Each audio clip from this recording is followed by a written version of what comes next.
Imagine if you create one feature and that feature works fine, but it actually makes a bunch of other features in your product fail, then it's not a really useful feature.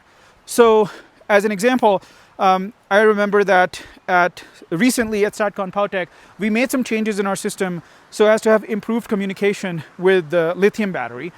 So the system was initially designed for communicating with, the solar inverter was designed to communicate with lead acid batteries, and it works with lithium batteries as well. But then we made some improvements as the battery management systems improve in the market. We make sure that our products are compliant and ahead of the curve. So we made some changes there as well.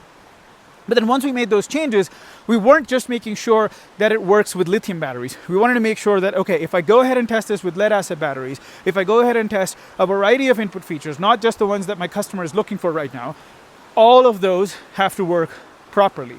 And this is really what you need to do anytime you're changing any feature in your product.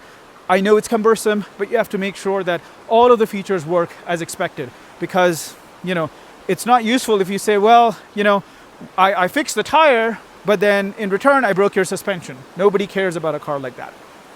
So that part is really important. And you can automate those processes if in your software you have unit tests, you have a continuous integration, continuous deployment, which makes sure that anytime you create a product, you're able to, or make a change in your code, you're able to make sure that you're testing all the features. For electrical systems, you have a test jig, which can go in and test all of your points in the circuit by giving them different inputs and make sure that the whole thing works. So before shipping out any product, before shipping out any feature, you have to make sure that everything works throughout.